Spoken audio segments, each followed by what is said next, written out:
सबको राम राम। सबको राम राम जी। फिर से राम राम जी। हाँ जी।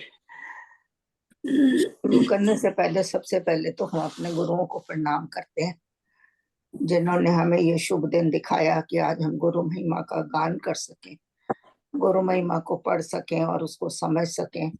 ऐसे ग्रंथ दिए जिसमें स्वामी जी ने गुरु महिमा का चैप्टर डालकर हमको कितना कृतार्थ किया है।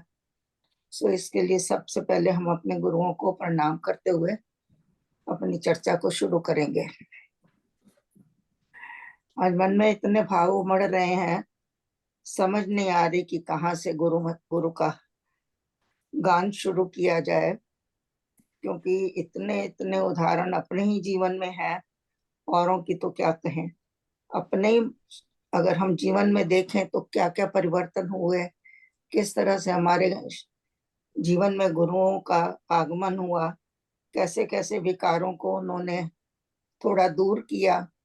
अभी भी वही सब प्रोसेस चल रहा है, खत्म को नहीं हुए हैं लेकिन काफी कम हो गए हैं, और उम्मीद है कि आगे हम लोग इसी तरह बढ़ते रहेंगे। और ऐसा मेरे ही जीवन में नहीं, आप सबके जीवन में परिवर्तन आया है, और उस परिवर्तन को सिर्फ आप ही जान सकते हैं। तो इन सब चीजों को जानते हुए तो हम लोग गुरु महिमा शुरू करने से पहले तो गुरु के बारे में कुछ ज्ञान प्राप्त कर लें, देख लें कि गुरु है क्या। तो सबसे पहले मैं देखती हूँ कि गुरु जो है वो शिष्य का वरण करता है। क्या करता है? गुरु शिष्य को वरण करता है। वरण करना मतलब उसको अपना बनाता है। जैसे विवाह होता है, पति पत्नी एक दूसरे को वरण करते हैं, इसी तरह गुरु जो है वो शिष्य को अपना बनाता है, वरण करता है। और शिष्य क्या करता है? शिष्य है वो गुरु को धारण करता है। यहाँ देखिए, एक है वरण करना और है एक है धारण करना। हम गुरु को धारण करते हैं और गुरु ने हमारा वरण किया हुआ है। तो जो ये संबंध जब बन जाता है, उसके बाद आपका जीवन शुरू होता है और उसमें परिवर्तन होने शुरू हो जाते हैं। कहते हैं कि गुरु क्या है? गुरु वही श्रेष्ठ है जिसकी प्रेरणा से किसी का चरित्र निर्मित हो। चरित्र अगर आपका बन रहा है, आपके अंदर गुण आ रहे हैं, शील आ रहा है, संतोष आ रहा है, सदाचार आ रहा है, उपकार आ रहा है, दान दया भक्ति भाव आ रहा है, तो इससे आपका चरित्र ऊंचा उठता है। तो इसी तरह से वही गुरु श्रेष्ठ है जो आपको प्रेरणा देता है, और जिसकी प्रेरणा से, जिसके प्रयत्न से वो आपको आपका चरित्र निर्मित करता है। फिर कहते हैं कि गुरु जो है वो कुम्हार है और शिष्य जो है वो कुंभ है। कुंभ किसको कहते हैं? घड़े को।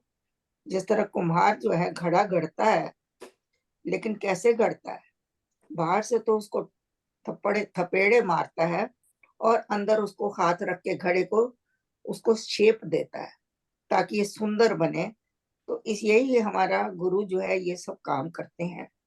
गुरु जो है वो कुम्हार है और शिष्य जो है वो कुंभ है। वो घड़ घड़ के, खोट निकाल निकाल के शिष्य का चरित्र बनाता है, शिष्य को ऊंचा उठाता है।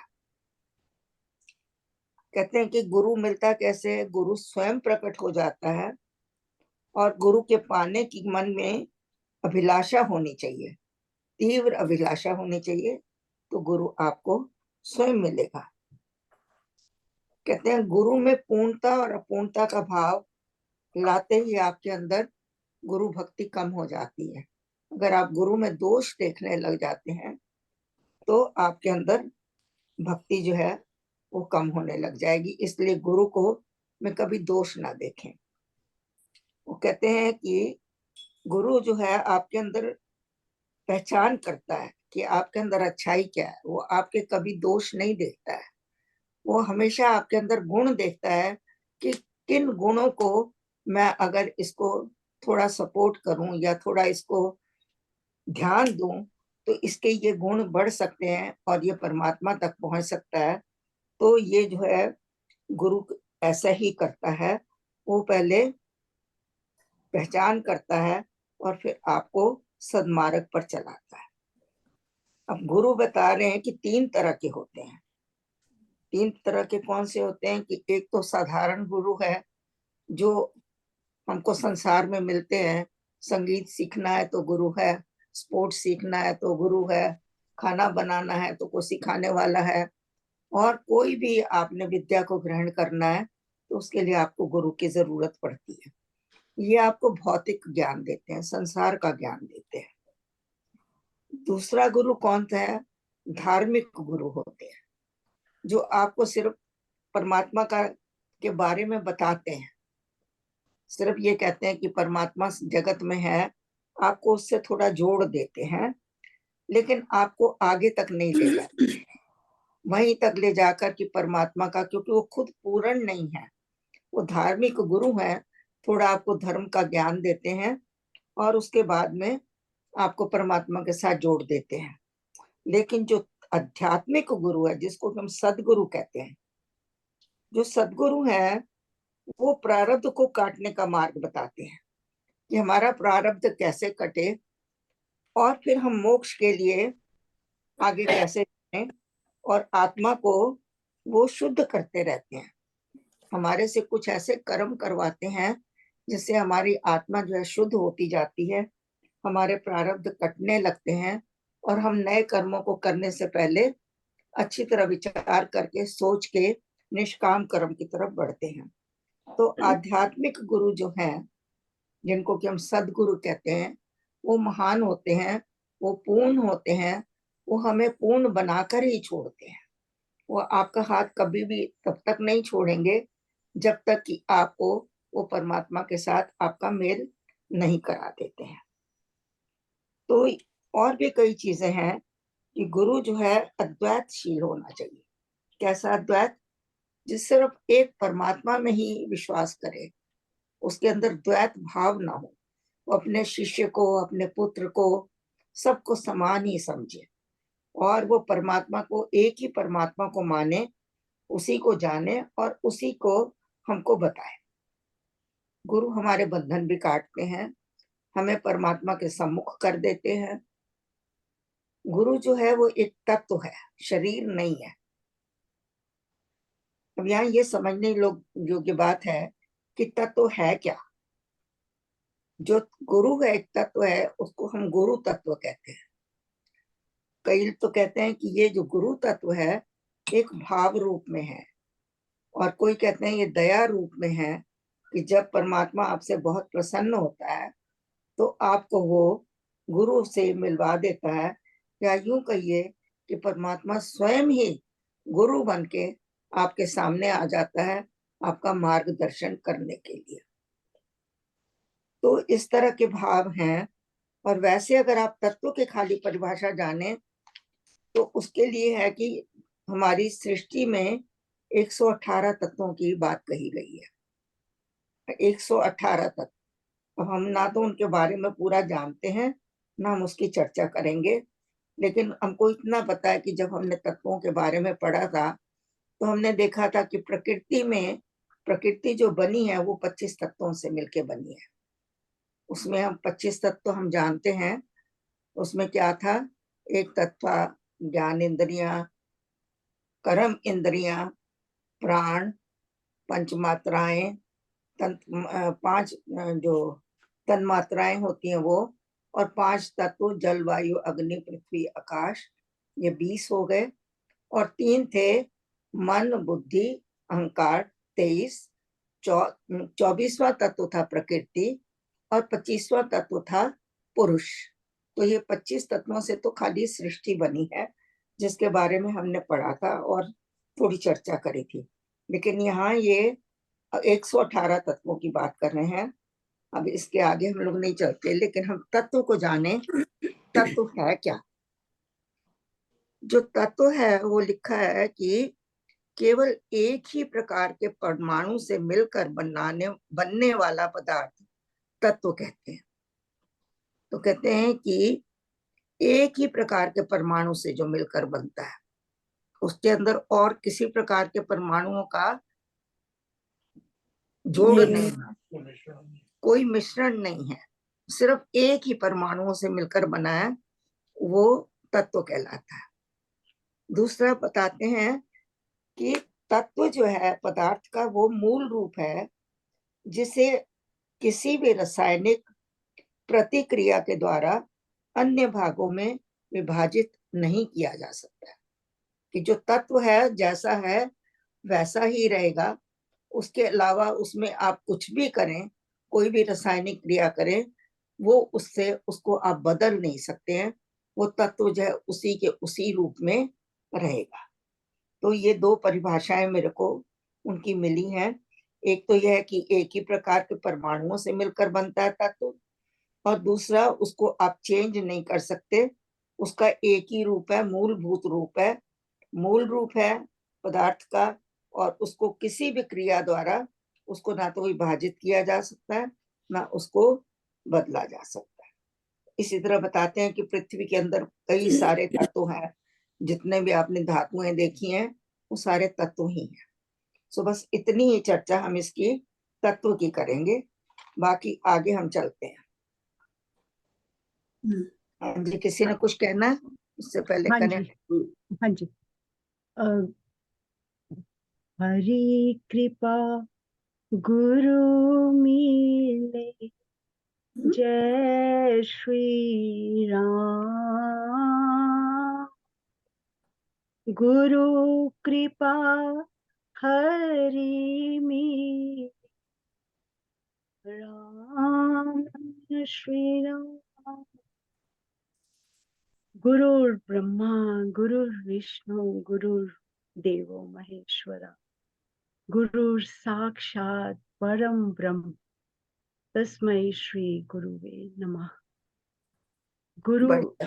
गुरु गुरु जैसे ब्रह्मा विष्णु महेश जैसे सृजन करता है, गुरु मनुष्य के जीवन में हम मायाधीन जो जीव हैं उनके अंदर ज्ञान का सृजन करता है, ब्रह्मा की तरह जैसे ब्रह्मा सृजन करता है, और विष्णु की तरह उसका पालन करता है कि उस ज्ञान को आगे बढ़ाता है, पूरा जीवन लगा के, पूरे समागम करके, किताबें लिख के, उसकी साधना करवा के, उसके सारे क्वेश्चन आंसर बता के उसका पालन करता है फिर विष्णु की तरह। और फिर महेश की तरह उसके अंदर से सारे अंधकार जितने भी होते हैं उसका खत्म कर दिया उसको, और पूरा ब्रह्म ब्रह्म साक्षात पर ब्रह्म, जैसे कमलेश जी ने बताया कि वो उसी का ही रूप, भगवान अपने आप नहीं आते लेकिन गुरु के रूप में वो हमें उसी रूप में आके साक्षात अपने सारे ज्ञान का हमारे अंदर उसको बिठा के, उसको पूरा करके, अंधकार को खत्म करके परमात्मा से मिलने का पूरा मिलाने का ही काम करते हैं। इसलिए तस्मै श्री गुरुवे नमः। हाँ जी, आगे चलते हैं। वो कहते हैं गुरु है क्या, और भी इसमें गुण बता रहे हैं थोड़े। कहते हैं कि गुरु जो है वो गुणों का सागर है। गुरु अंतर्यामी है, वो आपके अंदर के गुणों को देख लेता है, उसके हिसाब से ही वो आपको आगे बढ़ाता है। वो देखता है कि इसके अंदर कितनी समर्थ है, कितना ये आगे जा सकता है, इसको कितनी सहायता की जरूरत है, वो सब गुरु को पता होता है। वो आपके अवगुण कभी नहीं देखता है। गुरु शक्तिमान है, गुरु प्रेरक है, गुरु ज्ञान है, गुरु विज्ञान है, गुरु शरीर नहीं है, गुरु पूर्ण प्रकाशित है, अज्ञान की ग्रंथि का नाशक है। ये इसके मैं विस्तार नहीं कर रही हूँ क्योंकि हम सभी जानते हैं इन चीजों को। अज्ञान की ग्रंथि को तोड़ता है। गुरु जो है वो ब्रह्मा विष्णु महेश है। गुरु को हम लय उत्पत्ति पालना रूप भी कह सकते हैं। गुरु क्या करता है? लय करता है। किसको लय करता है और कैसे उत्पत्ति करता है, कैसे पालना करता है। हमारे अवगुणों का लय करता है, गुणों की उत्पत्ति करता है हमारे ऊपर, और फिर उसके अंदर पालना करता है, उन गुणों को विकसित करता है और उनको पालन करके हमारे को परमात्मा तक पहुंचा देता है। तो उस रूप में गुरु लय उत्पत्ति पालना रूप भी है, और गुरु ब्रह्मा विष्णु महेश भी है। गुरु ग्रंथ भी है। गुरु पूरा ग्रंथ है, पूरा ग्रंथ है, उसके अंदर ही सब कुछ है। अगर आपने, जैसे हमको स्वामी सत्यानंद जी महाराज जी ने भक्ति प्रकाश का ग्रंथ दिया है, हमारा पूरा गुरु उसके अंदर समाया हुआ है। आप जब भी गुरु के दर्शन करना चाहें तो आप 4 पंक्तियां पढ़ के अपने गुरु को पूर्ण रूप से अपने अंदर प्रकट पा सकते हैं। और उसके बाद क्या है, गुरु आपको मार्ग पर चलाता है। गुरु ब्रह्म है, गुरु महान है, गुरु जैसा कोई नहीं है। लोगों ने उसको गुरु को जीवन कहा है, जीवन कहा है। गुरु ने गुरु को अपना सर्वस्व कहा है, और त्रिगुणी माया से ऊपर है। कैसे ऊपर है? उसने माया को जान लिया है, माया को अपने अंदर उसने भेद कर लिया है, माया के जाल को उसने तोड़ दिया है। इसलिए गुरु के अंदर विकार नहीं है, वो माया से परे है। गुरु को कभी भी उसमें कमी देखना अपने आप को पथ भ्रष्ट करना है। अगर हम गुरु में कभी कमी देखते हैं, इसका मतलब हम पथ भ्रष्ट हो रहे हैं। हमारे अंदर ये विचार आया कैसे? इसका मतलब हम पतन की ओर जा रहे हैं। इसलिए हमको इससे सदा बचना चाहिए कि गुरु को कभी मनुष्य रूप में ना देखें, हमेशा उसको ब्रह्म रूप में देखेंगे तो आपको उसमें कोई अवगुण नहीं दिखेगा, क्योंकि परमात्मा ही अपना रूप धारण करके गुरु रूप में हमारे सामने आया है। कहते हैं वैसे तो परम गुरु राम ही है, उसी राम ने साकार रूप धारण किया है और गुरु रूप में हमारे सामने आकर हमारी बाह पकड़कर रास्ता दिखाया है। और खाली दिखाया ही नहीं है, हमको उस पर चलाया भी है। और चलाया ही नहीं है, हमको पहुंचाया भी है। तो ये हमारा पूर्ण गुरु ही ये सब कर सकता है। इसके अलावा कोई भी, किसी के अंदर वो सामर्थ्य नहीं है जो कि आपको परमात्मा तक पहुंचा दे, मुक्ति का द्वार दिखा दे, आपको भव सागर से पार लगा दे। अभी मैंने आपको बताया कि साधारण गुरु जो है वो भौतिक ज्ञान देते हैं। धार्मिक गुरु जो है वो सिर्फ परमात्मा की तरफ इशारा करके बता देते हैं कि जगत में परमात्मा है, आप भजन करो, आप उसका नाम जपो, लेकिन वो इसके आगे आपको नहीं ले जाते।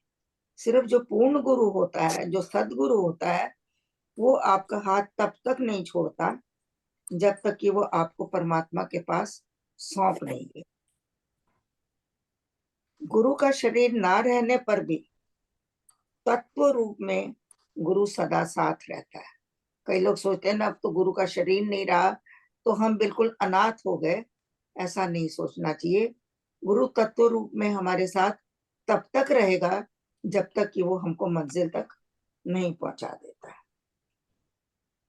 तत्व रूप में गुरु को जान लेने के बाद गुरु गुरु में भेद नहीं रहता।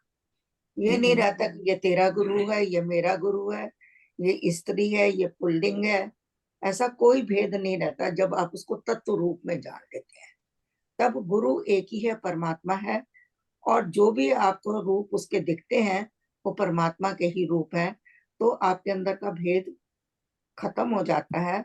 आप सब गुरुओं में अपना गुरु देखते हैं और अपने गुरुओं में सबका गुरु देखते हैं। तो आपके अंदर एकता का भाव आ जाता है। इसीलिए कहते हैं कि गुरु को शरीर रूप में ना जानो, गुरु को सदा तत्व रूप में जानो। एक तो वो कभी मरेगा नहीं तत्व रूप में होने से, चाहे उसका शरीर रहे ना रहे, दूसरा आपके अंदर भेद नहीं आने देगा। आपको जो हम लोग, ये भी एक पथ पतन का कारण है जब हम गुरुओं में भेद करते हैं। मेरा गुरु बड़ा, तेरा गुरु छोटा, मेरा गुरु ऐसा और तुम्हारा गुरु ऐसा। तो ये जो भेद करना है, ये भी एक पथ भ्रष्ट का लक्षण है। इसीलिए हमको गुरु को तत्व रूप में जानना चाहिए। और तत्व रूप क्या अभी बताया? भाव रूप, दया रूप, कि गुरु की दया सदा है हमारे ऊपर, गुरु का भाव हमारे अंदर सदा बना रहता है। तो इसी रूप में हम गुरु को हमेशा देखें और उसकी पूजा करें, उसको नमन करें और उसके गुणगान करें। आगे और भी एक भाव है कि पूरी सृष्टि गुरु भाव में ही है। यदि आप देखें तो पूरी सृष्टि जो है उसमें गुरु भाव है। कहीं ना कहीं कुछ ना कुछ सृष्टि की हर चीज हमको सिखाती है। और गुरु भी क्या करता है? अज्ञान को दूर करके प्रकाश करता है, और उस प्रकाश के कारण हम जीवन में आगे बढ़ते हैं।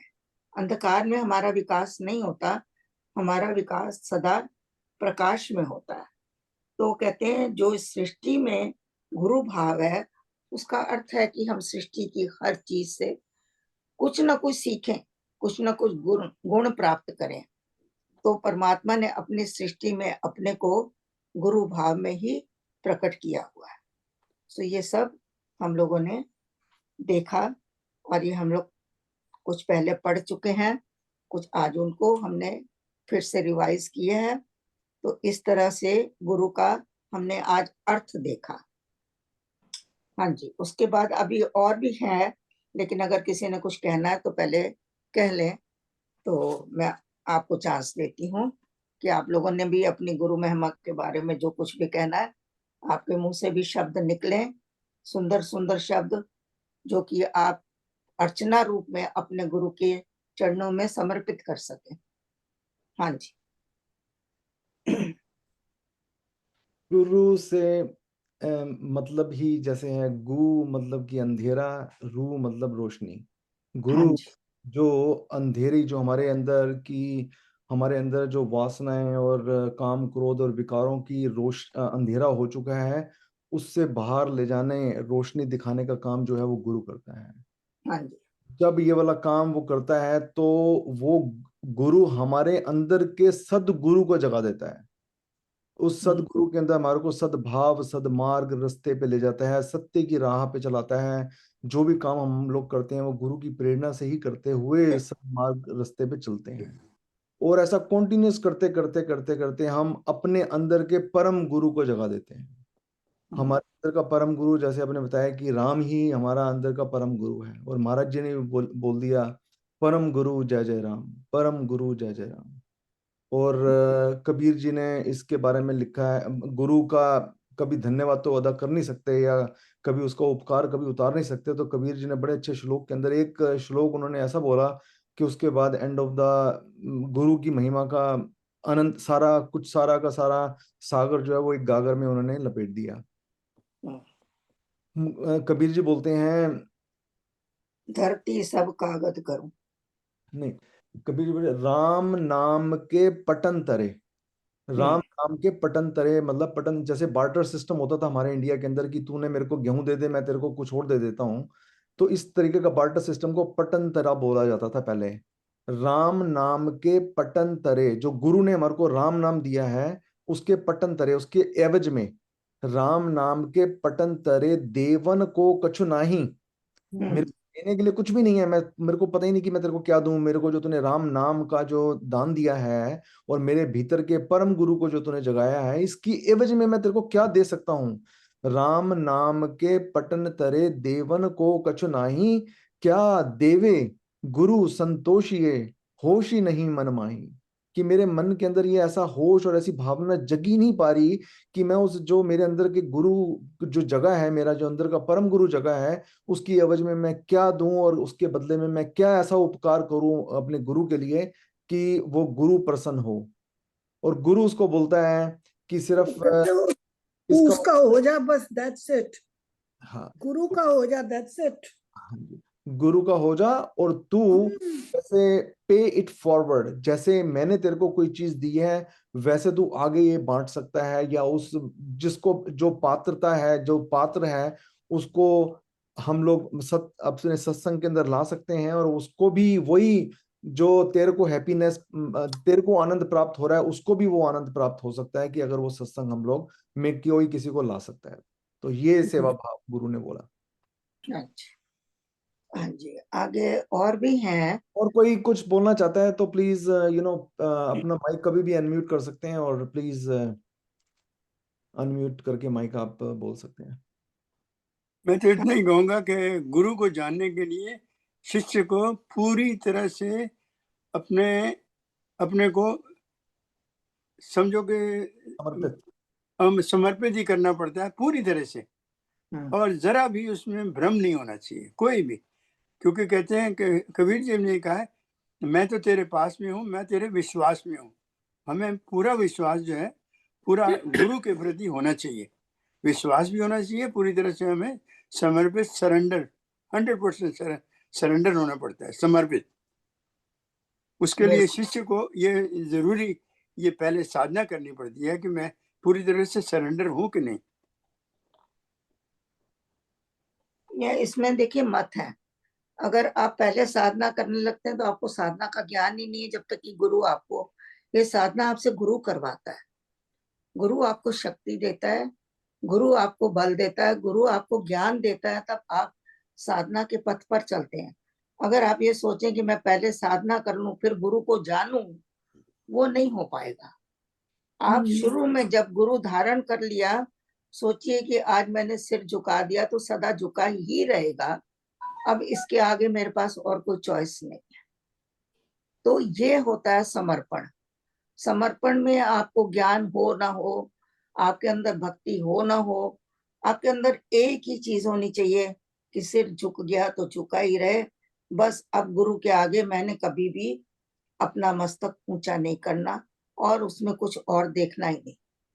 तो उस भाव में जब तुम्हारा जब समर्पण हो जाता है तो गुरु अपने आप अपनी तरफ खींचता है तुम्हें। बिल्कुल सही बात, गुरु आपको फिर अपने अंदर शक्तियां देता है अपने पहचान करने की। अगर आप सोचें कि आपके अंदर शक्ति आ जाए, आप गुरु को पहचान सकें, वो भी गुरु की कृपा नहीं होगी, जब तक तो आप गुरु को जान नहीं सकते। हाँ जी, और कोई? कई बार गुरु जो है, ये भी मैंने सुना है कि वो शिष्य को धारण नहीं करते जब तक शिष्य में पूरे गुण ना हो, वो भी मना कर देते हैं उसको दीक्षा देने से। नहीं, पूरे गुण तो नहीं कह सकते, हाँ कुछ गुण ना हो। अगर आपके अंदर बिल्कुल भी कोई गुण नहीं है और वो देख लेता है कि इसको कितना भी कोशिश करूं मैं, ये इसकी प्रोग्रेस नहीं हो सकती इस जन्म में और इसका भी समय नहीं आया, तब गुरु ऐसा करते हैं। लेकिन अदरवाइज अगर उनमें आपके अंदर कुछ भी गुण गुण है और अगर आपके अंदर समर्पित भाव है, अगर आपके अंदर इतना है कि मैंने गुरु धारण करना है, गुरु मेरा उद्धार करेगा, तो आपके अंदर वो भाव भी देखते हैं। तो ये बात आपने सही कही है, लेकिन सब जगह नहीं लागू होगी, क्योंकि इसका भाव इज द मेन थिंग। भाव, इसका मैं आपको एक उदाहरण बताती हूँ जो कि मैंने पढ़ा था, ये राधा स्वामी वालों की किताब में पढ़ा था बहुत साल पहले।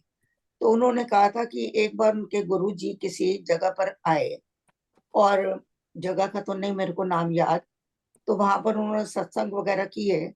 तो जो उनका एक बड़ा अच्छा सेवक था, वो किसी को साथ लेके आया, वो कहने लगा जी गुरु जी इसको भी नाम दे दो, इसका भी कल्याण कर दो।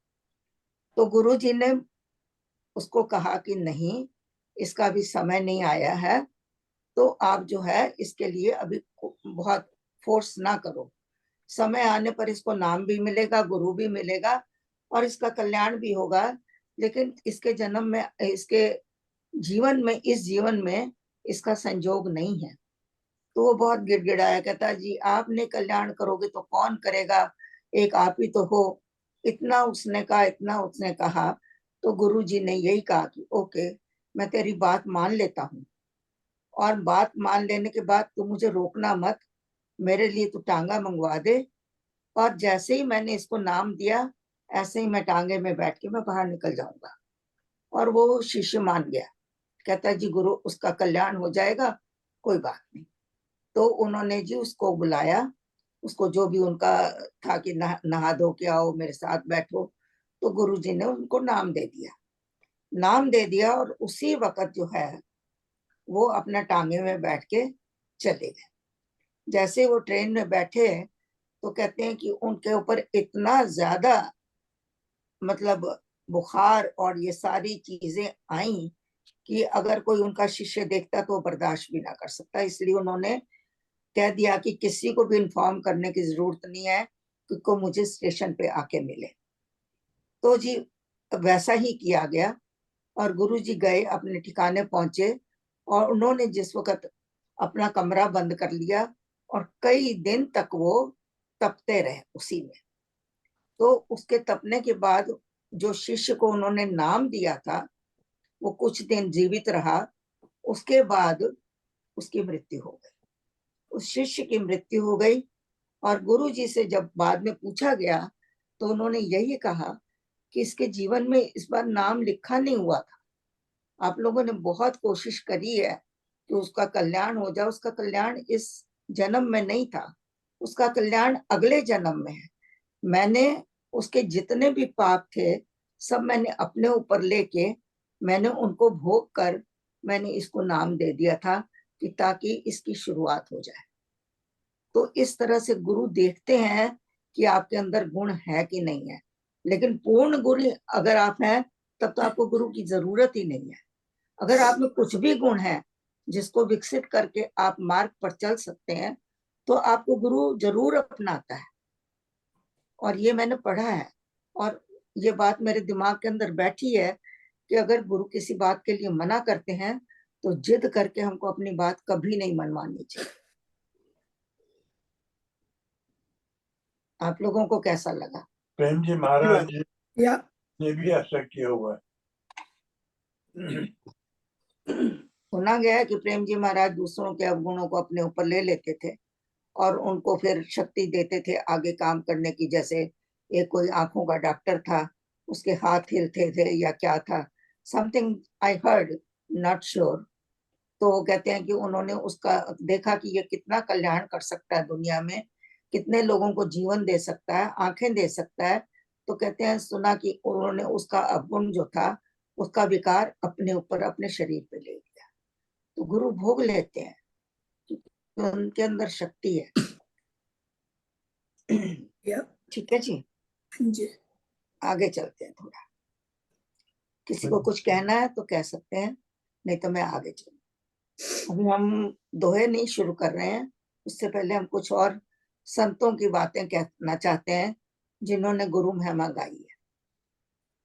अभी विपिन जी ने बताया है कबीर जी का।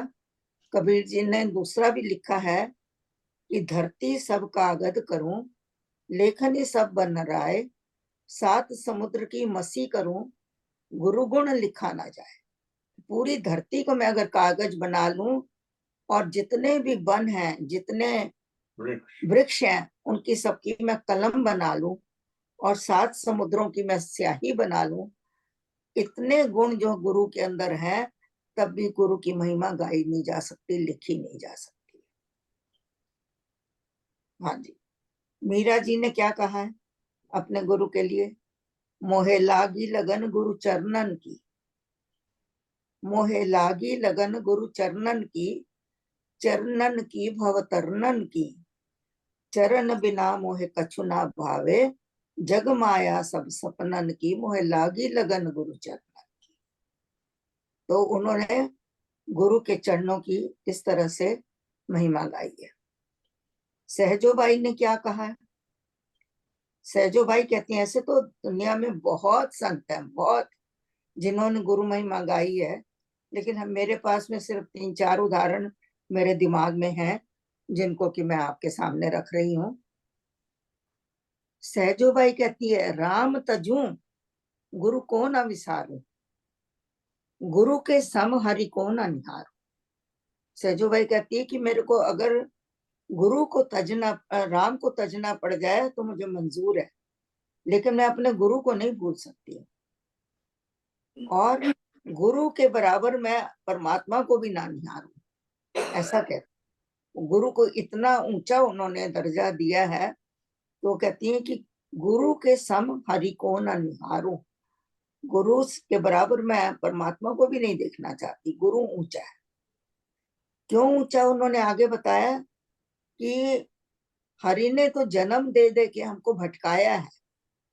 हरि ने जन्म दे भटकाया, गुरु ने आवागमन मिटाया।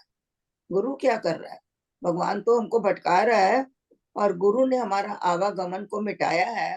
तो ये सहजो बाई कहती, इसलिए गुरु महान है, गुरु श्रेष्ठ है परमात्मा से।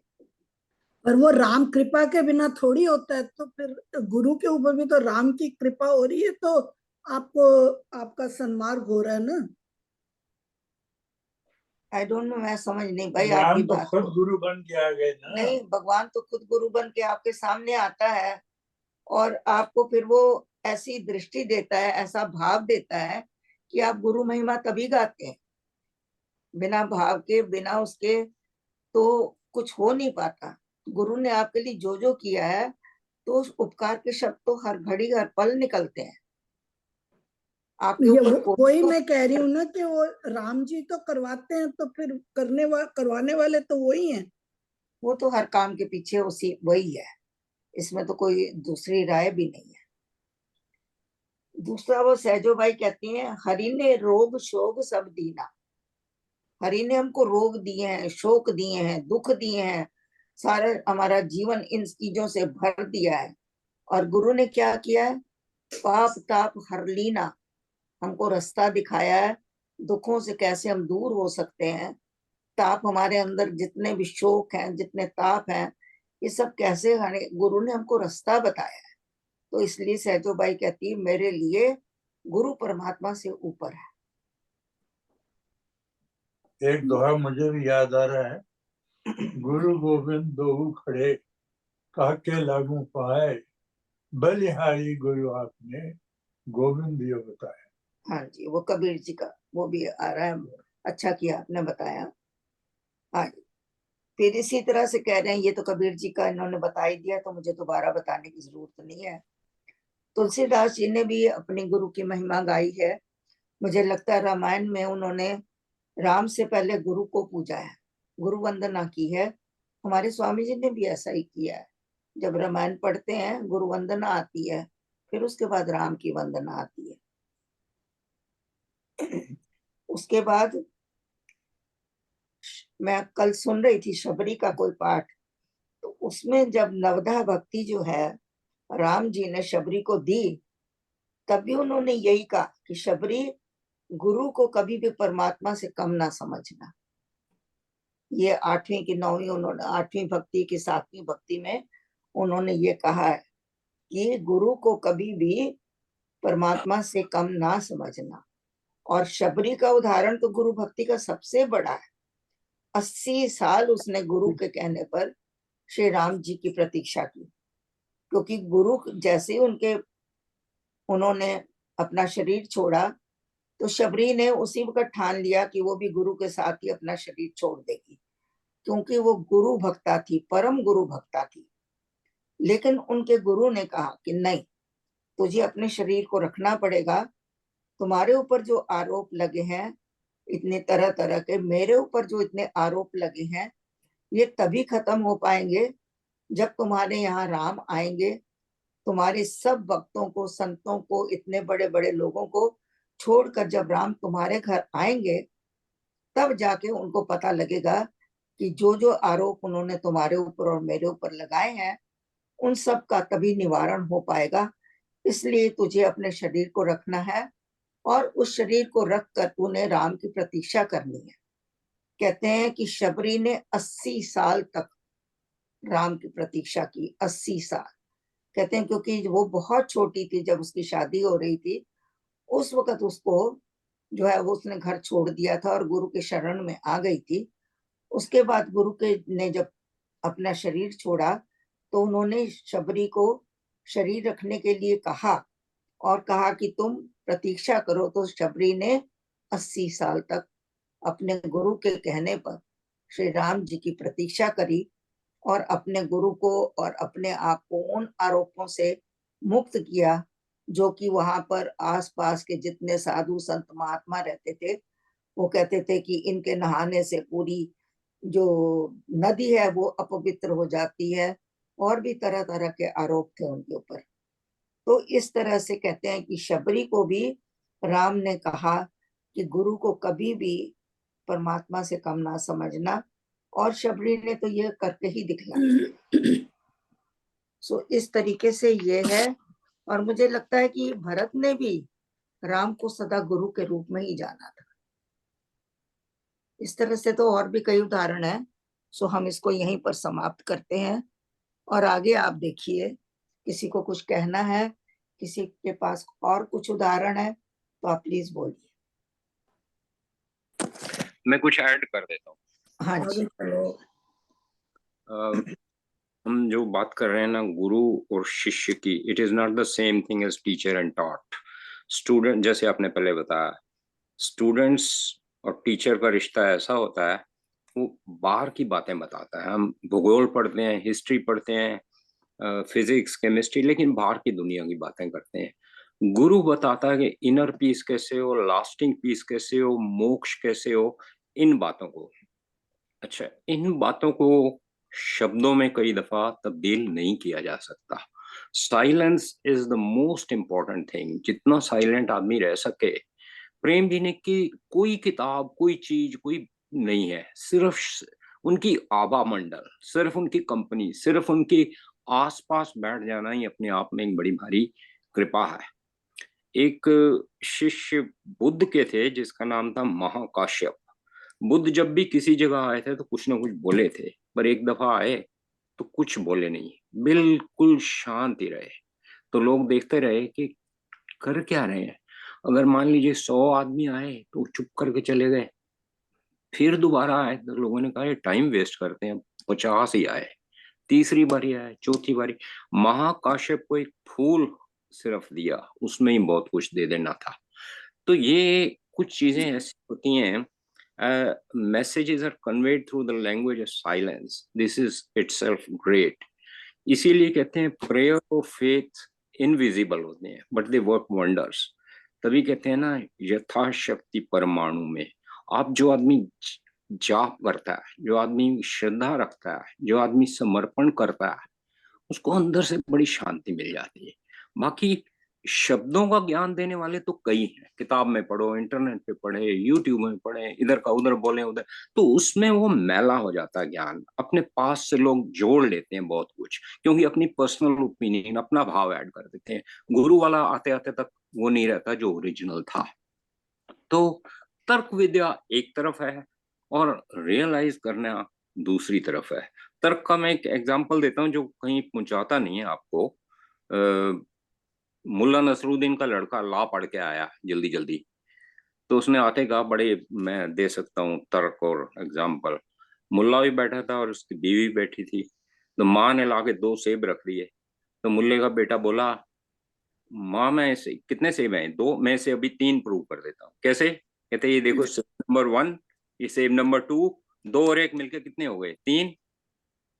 तो मुल्ला ने, अच्छा माँ तो बड़ी समय गांव की थी, उसने कहा सचमुच 2 के 3 कर दिए इसने तो। मुल्ला ने अखबार हटाई, कहा बेटा तो ठीक है, पहला सेब तेरी माँ खा लेगी, दूसरा मैं, और तीसरा तू खा ले। तो उस तरीके का ज्ञान खाली शब्दों का जो है, वो देर और सवेर में लेके आपको वहां पे नहीं जाता जहां लेके जाना चाहिए। तो अंदर की जो रियलाइजेशन है, जो ये चीज है, ये जाप की जो प्रोसीजर है, जो श्रद्धा है, वो गुरु सिखाते हैं इस लैंग्वेज से। और ये हो कैसे सकती है? या तो हम विचारों में डूबे रहते हैं, कभी पुरानी बातें करते रहेंगे, पास्ट की, ये था वो था, अच्छा था बुरा था, स्मृतियां, या फिर फ्यूचर की करते रहते हैं। लेकिन प्रेजेंट जो है वो इतना महीन है, इतना बारीक है कि उसे खाली जिया जा सकता है, डिस्क्राइब नहीं करा जा सकता। या तो आप जाप कर लो या नहीं करो, बस एक ही चीज है। कर लो तो जिंदगी आपकी तर जाती है, और न करो तो खाली बातें करते रहो, फिर पढ़ो, फिर यूट्यूब, फिर ये बस करते रहो। तो बेस्ट जो चीज देने वाली है, लेने वाली है, वो गुरु ही देते हैं नाम महिमा से। ये जो ज्ञान तो क्या मैं कहूँ, इसको महसूस कर सकते हैं। जैसे कोई आदमी कहता है ना कि मौत में क्या होता है, ये तो मरने वाला ही बता सकता है, वापस तो आता नहीं। मौत आएगी तो पता लग जाएगा, वैसे नहीं आएगा। ऐसे ही जाप है, वो ये गुरुओं की दी हुई प्रॉपर्टी है, गुरुओं का दिया हुआ ही, क्योंकि गुरुओं ने अपने अनुभव से किया है, अनुभव से जो चीजें ली हैं उसका एक अर्जित किया हुआ जो वो जो धन कहूं या जो प्राइसलेस है, शांति, वो दे देते हैं उसको, जो आपने अभी अभी डिस्क्राइब करा, जो डिजर्व करते हैं। जो नहीं करते हुए जाते हैं एक के बाद दूसरा, दूसरे के बाद तीसरा, तो वो गुरु चेंज ही करते रहते हैं। क्या आप कभी टीवी पे कमर्शियल देखते हो कि इधर आओ मैं ये दिलाऊंगा, वो नीचे मास्टर कार्ड एक्सेप्टेड, क्या उसे आप अपना गुरु मान लोगे? हो ही नहीं सकता, because he himself is working for money. तो इसमें एक चीज क्लियर कर दूं मैं, बड़े ये ज्योतिषी और ये वो कई कुछ आता है, एक बड़ा बड़ा अपने आप को सो कॉल्ड विद्वान था जो यही सितारों का करके प्रेडिक्शंस किया कर, ज्योतिष विद्या, ज्योतिष विद्या कह लो। तो वो उसके बाद बड़े बड़े लोग, राजे महाराजे ये वो आते थे। तो एक गांव से गुजर रहा था और टाइम हो गया रात का, उसे दिखाई नहीं दिया, अपने ही ख्यालों में इतने पैसे ये देगा, इतना वो होगा, इतना ये होगा, उसे नहीं दिखा। सामने वो था कुआं, उसमें जाके गिर गया। अब शोर भी मचाया तो कोई सुनने वाला नहीं, गांव की हद से बाहर था। तो इत्तेफाक ऐसा हुआ, इसी हलचल में एक बुढ़िया बैठी थी साइड पे, तो उसने उसकी मदद करी, निकाला बाहर। तो उसका थैंक्स वैंक्स करा तो जाने लगा। तो कहते हैं अम्मा आपको जानती नहीं हूँ मैं कौन हूँ। कितनी, मुझे क्या जानना है बेटा, आप जा रहे हो तो ठीक है, मैंने मदद कर दी, बात खत्म हो गई। नहीं मैं बहुत बड़ा ज्ञानी हूँ, मेरे पास राजे आते हैं, महाराजे आते हैं, कहो तो मैं आपका हाथ देख लूं। नहीं मुझे दिखाना नहीं है। उसने फिर आगे कर, नहीं मुझे दिखाना नहीं, मैं आपसे पैसे नहीं लूंगा जब मुझे करना ही नहीं। बेटा तू अपना फ्यूचर तो देख नहीं पाया, अभी मर रहा था, तू दूसरों का फ्यूचर क्या बताएगा? सो ये बाकी बातें तो बातें ही हैं, करने की बात एक श्रद्धा की है, भाव की है, जाप की है। Thank you. इसीलिए गुरु को विज्ञान बताया है, ज्ञान भी बताया, विज्ञान बताया कि उसने जो कुछ कहा, जो कुछ किया, उसने उसका अनुभव किया है। उस अनुभव से वो आपको नाम देता है। उस नाम में वो अपनी कमाई हुई संपत्ति में से, जो उसने नाम कमा कमा के अपनी संपत्ति इकट्ठी की है, उसका कुछ भाग आपको देता है ताकि आप आगे बढ़ सको। वो ये उसी प्रकार है जिस प्रकार एक पिता अपने पुत्र को कोई बिजनेस शुरू करता है तो उसको थोड़ा अपना धन देता है कि ये ले, ये मेरी तरफ से आशीर्वाद रूप में है, और इसके में तू कुछ अपना डाल, अपनी मेहनत डाल, और फिर तू आगे बढ़। तो इसी तरह गुरु भी हमको जब नाम देता है तो उसमें अपनी कमाई का हिस्सा डालता है। उसी को कृपा कहते हैं, उसी को गुरु की दया कहते हैं, और उसी से इंसान आगे बढ़ता है। अगर उसमें हम अपना पूरा सहयोग कर लें, पूरा समर्पण कर लें और पूरा विश्वास रख लें, तो फिर हम आगे बहुत जल्दी बढ़ सकते हैं।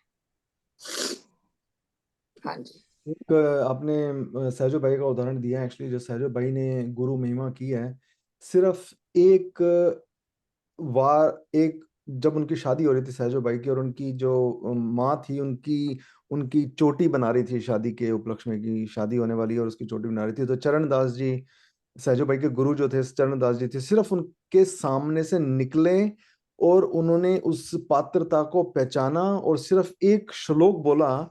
इस श्लोक से वो सहजो बाई जो थी वो उनके साथ हो गई और हमेशा उनके साथ रही। कि उनका श्लोक था, तनिक सुहाग पे क्यों था ये चीज, जाना जाना है रहना नहीं। वो एक्चुअली माँ जो चरणदास जी थे वो उनके घर के पास से निकल रहे थे और सहजो बाई अपनी माँ से चोटी बनवा रही थी। तो सहजो बाई, उनको गुरु ने देख लिया कि ये तो बहुत बड़ी भक्तनी है, पुराने जन्मों का बड़ा संचित कर्म लेके आई हुई है, इसने तो बहुत बड़ा काम करना है, संत बनना है। अगर ये गृहस्थी में चली गई तो इसका पतन हो जाएगा। तो उसको चेतना कैसे दिलवाई, सिर्फ ये 4 लाइनें बोल के, जाना है रहना नहीं, जाना बिस्व 20, सहजो तनिक सुहाग पे तू क्यों गुथाए है शीस। तो जो आंटी आपने सबसे पहले जो वर्ड बोले थे ना, 5 प्रकृतियां हैं, जो 5 हमारे ज्ञानेंद्रियां, 5 कर्मेंद्रियां और तन मात्राएं, प्राण और मन बुद्धि ईगो, ये सारी ये 20 उन्होंने इस बारे में बोला कि इनसे 20 से परे जाना है तूने, और 20 से जाके ही तेरे को वो अभी प्राप्त होगा। तू कहाँ बंध रही है, और वहां चली जाएगी तो तेरे को नहीं मिल पाएगा वो। और दूसरा आपने बोला कि तुलसीदास रामानंद जी की बहुत वो की थी उन्होंने, अपने रामायण लिखने से पहले उन्होंने शब्द जो उन्होंने जो श्लोक बोले थे गुरु महिमा के लिए, तो 4 लाइनें उसकी भी उन्होंने बोली थी। अब लो नसानी अब ना नसई हो, राम कृपा भव निसा सनानी, जागे फिर ना डसई हो। कि अभी तक मेरे शरीर का नाश होता आ रहा था, मैं अभी तक जो था वो मेरे शरीर कभी पैदा होता था कभी मरता था, तो अभी तक मेरा नाश होता आ रहा था। अब लो नसानी अब न नसइयो, राम कृपा भवनिसा सनानी, जागे फिर न डसइयो, पायो नाम चारु चिंतामणि, उर कर तेई न खसइयो। तो अब मेरे को राम नाम मिल गया है। जैसे अभी देवेंद्र चोपड़ा जी ने बोला कि जो राम नाम की जो महिमा है वो जब मिल जाता है तो वो हमारे को सारी दुख, और इसको प्रैक्टिकली करने से हम लोग काफी हद तक अपने विकारों को खत्म करके, अपनी मन को शुद्ध करके, अपने मन को शांत करके और उसको शुद्ध करके उस परम गुरु परम राम की अवस्था को प्राप्त कर सकते हैं। गुड, थैंक यू, बहुत अच्छा बोला आपने। बढ़िया। हाँ जी, अब हम लोग गुरु महिमा के, अगर समय है तो दोहे शुरू करें, नहीं तो अगले सप्ताह। उषा आंटी 1 2 पहला और दूसरा। हाँ जी। सद्गुरु आप समर्थ हैं, सन्मार्ग के बीच बचा कर मिथ्या से मुझे, हरे भाव सबने पथ में प्रकटे सद्गुरु, हस्त पकड़ कर आप ताप तप्त को शांत कर दिया नाम का जाप, ताप तप्त को शांत कर दिया नाम का जाप। क्या बात है। हाँ जी, हम यहाँ कह रहे हैं सदगुरु, सबसे पहले उन्होंने सदगुरु से प्राप्त वो नाम लिया है। कोई दूसरे गुरु नहीं है जो संसारी गुरु हैं या धार्मिक गुरु हैं, वो नहीं। हमने कहा ना सदगुरु कौन है, जो आपको मंजिल तक पूरा पहुंचा देता है। तो कहते हैं कि सदगुरु आप समर्थ है, आपके अंदर पूरी शक्ति है, पूरा ज्ञान है, और आपने हमको सन्मार्ग के ऊपर चलाया है, चलाने की आपके अंदर समर्थ भी है, और आपने मुझे बचाकर मिथ्या से मुझे, पूरा जगत मिथ्या है, जो कुछ हम देखते हैं सुनते हैं करते हैं ये सब मिथ्या ही माना गया है।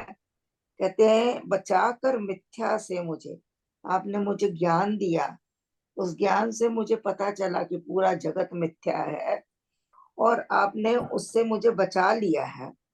और मेरे अंदर जितने भी विकार थे, जितने भी नीच विचार थे, जहां जहां मेरे भाव जाते थे, वो सब आपने दूर कर दिए हैं। इसलिए आपकी जयकार हो, आपको मेरा नमन हो, आपको मेरा समर्पण हो।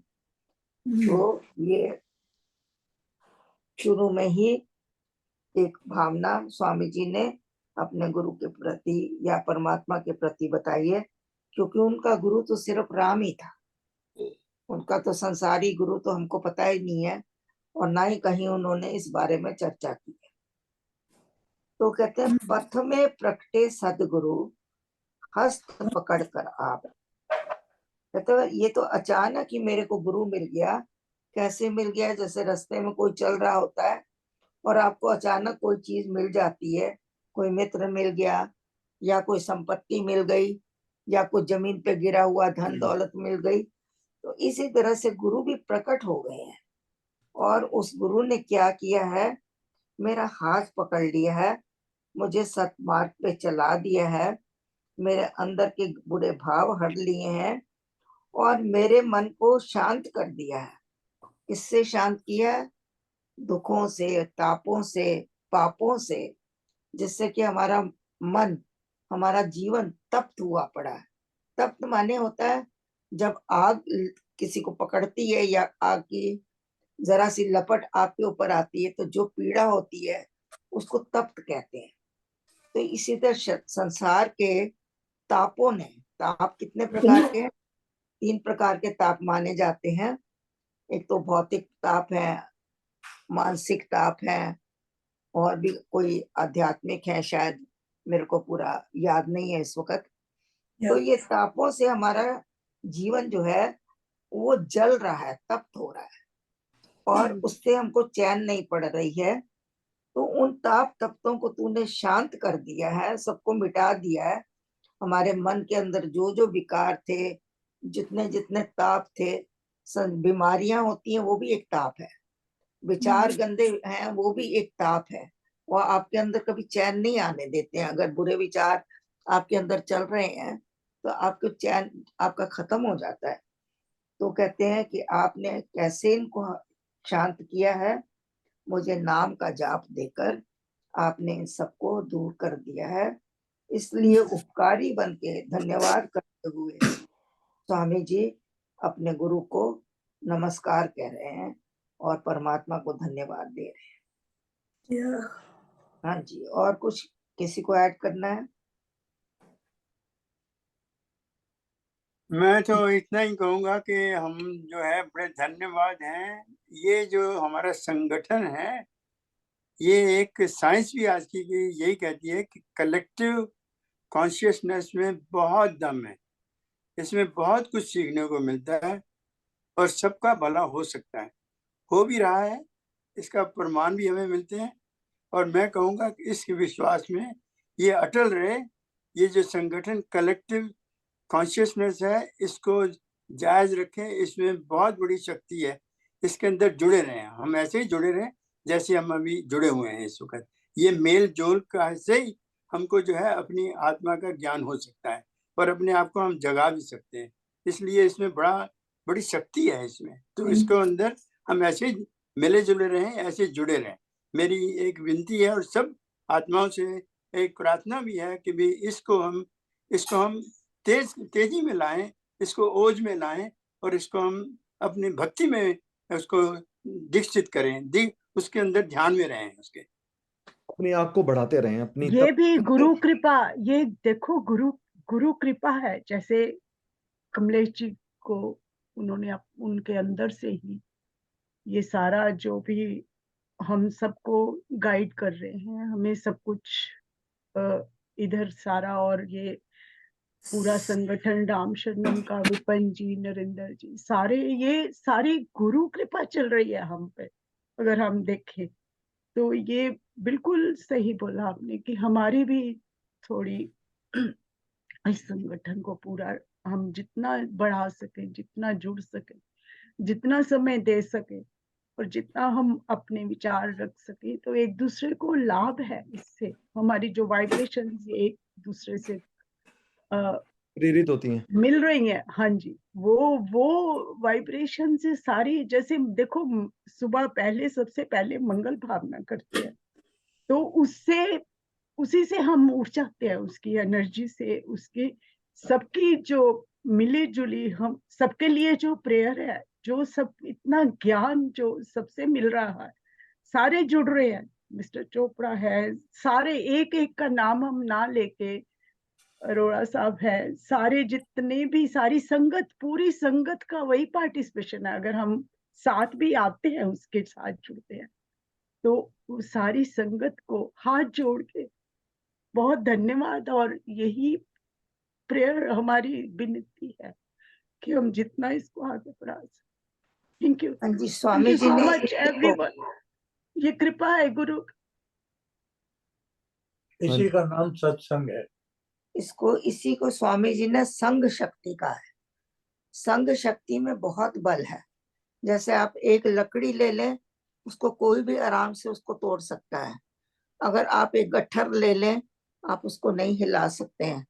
तो इसी संग शक्ति में इतना बल है कि हम लोग कुछ भी अचीव कर सकते हैं, अगर एक बार धारणा कर लें कि हम जुड़े रहेंगे, अड़े रहेंगे, चले रहेंगे, रुकेंगे नहीं, तो हम जरूर पहुंचेंगे। उसी हम मार्ग देखो पर केवल जी के बाद हम घबरा गए थे बहुत, कैसे अंदर से। मैं अपनी बात बताती हूँ कि हम आगे कैसे बढ़ेंगे, आगे कैसे चलेंगे। ये सब गुरु कृपा आपके अंदर, सबके अंदर है, तो सबके उसके साथ हम फिर से हम उस उस समय को हम अपना एक सत्संग बना के हम सब लुक फॉरवर्ड करते हैं। थैंक यू एग्जैक्टली यही एवरीबॉडी। बात कल मैंने रजनी से कही थी। रजनी कहती है आपकी जरूरत है। मैंने कहा रजनी, किसी की जरूरत नहीं होती है। परमात्मा को कहता है तू नहीं तो कोई और सही, और नहीं तो कोई और सही। ये तो आपको धन्यवाद करना चाहिए कि वो अपना कभी हमको अपनी नजर में लाके सेवा देता है। ये बाकी कृपा, कभी जिंदगी उसकी में कृपा, सोचा नहीं कि कृपा। ये गुण भी हमारे अंदर हो सकता है कि हम एक शब्द बोलें, लेकिन जब वो बुलवा नहीं पाया तो खुद ही अंदर बैठ गया, खुद ही बोलता है। तो ये सब चीजें तो हमको समझ में आने लगी हैं। अब तो हम कहते हैं इतने हमको परमात्मा धन्यवाद करने की शक्ति दे कि मेरे रोम रोम से सिर्फ धन्यवाद निकले बस। सॉरी, मेरे मेरे अपने अंदर के इमोशंस थे, तो अच्छा थोड़ा कि ये सा इसको हो जाता। अच्छा कि ये इसको आपने बाहर निकाला है। सबके अंदर जो है ये वाइब्रेशन जाती है और सबके अंदर ये प्रेरित भी करती है। ये हमारे लिए प्रेरणा भी है, क्योंकि ये सब जितना भी आप कहते हैं ना गुरुओं की भाषा है, गुरुओं का ज्ञान है, ये सब रिकॉर्ड हुआ पड़ा है यूनिवर्स के अंदर, जिसको बोलते हैं आकाशिक रिकॉर्ड। उसके अंदर सारा रिकॉर्ड हुआ है। उनकी भावनाएं, उनकी कृपा जो है वो हमको बराबर मिलती रहती है। जितना हम अपनी पात्रता को बढ़ाएंगे, अपने उसको याद करेंगे, उसको प्रेयर में लाएंगे, उतना उतना उनकी जो कृपा है हमको मिलती रहेगी। हमें पात्रता अपनी जो है प्रमाणित करनी पड़ेगी। हमारी पात्रता कितनी है, हम उसके कितने काबिल हैं, हमें पात्रता को ही बढ़ाना है कि हम कैसे उसकी कृपा को प्राप्त करें। उसके लिए ये साधना, ये संगठन जो है चल रहा है, ताकि हमें अपनी पात्रता का जो एक बर्तन है उसको कैसे साफ रखें। एक आंटी आपने आगे चले। एक थोड़ी सी 2 लाइन और बोल दूं, क्योंकि आज जब डिस्कशन ही चल रहे हैं। और आंटी आपने जो, कमलेश आंटी आपने जब ये बोला ना कि अपने अंदर से बुलवाता है तो आई डोंट नो, मेरे अंदर तो कबीर जी जो है ना, वो कबीर जी क्या बोलते हैं, जरा 4 लाइनें हैं, प्लीज बियर विद मी। वो मुझ में बोलता है मैं नहीं हूं, तुम्हें धोखा हुआ है मैं नहीं हूं, मैं पहले हुई मिट्टी की मूरत, कोई बहरूपिया है मैं नहीं हूं, वो मुझ में मैं बोलता है बोलता है बोलता है, बोलता आगाज है बोलता अंजाम है, तुम जिसकी आदम कहते हो वो बोलते का नाम है, एक बोलते से बोलता पैदा हुआ, एक बोलता पर बोलता शैदा हुआ, एक बोलता बोलते के संग है, एक बोलता बोलते के रंग है, एक बोलते का बोलता हमराज है, एक बोलते का बोलता सरताज है, एक बोलते से बोलता जाता रहा, बोलते से बोल तेरा क्या नाता रहा। Thank you. बहुत बढ़िया है, लेकिन पूरा समझने के लिए इसको समय चाहिए समय चाहिए। और पूरा ध्यान चाहिए।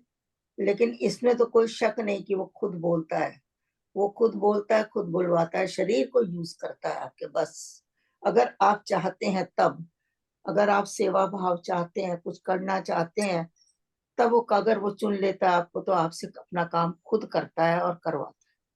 बाहर वालों को लगता है कि ये खुद ये कर रहा है, बड़ी मेहनत हो रही है, बड़ा कुछ कर रहा है। ये तो जो कर रहा है उसको अंदर से पता है कि वो कौन करवा रहा है और कहाँ मेहनत है और क्या किया है।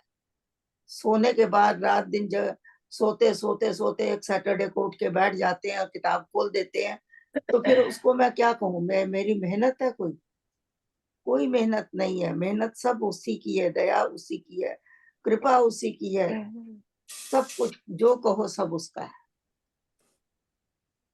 तो वैसे 11 हो चुके हैं और क्या कहते हैं, अब जो हमने वैसे 2 ही श्लोक पढ़े हैं, तो नेक्स्ट वीक से मेरे को लगता है कि हम लोग स्ट्रीम लाइन पे आएंगे। तो अगर हम लोग भजन शुरू कर दें तो वुड बी नाइस। 2-3 भजन हैं जो कि लास्ट वीक हो नहीं पाए थे। Just wanted to continue with the bhajan. बिल्कुल। हाँ जी, रजनी मेहरा जी, आप प्लीज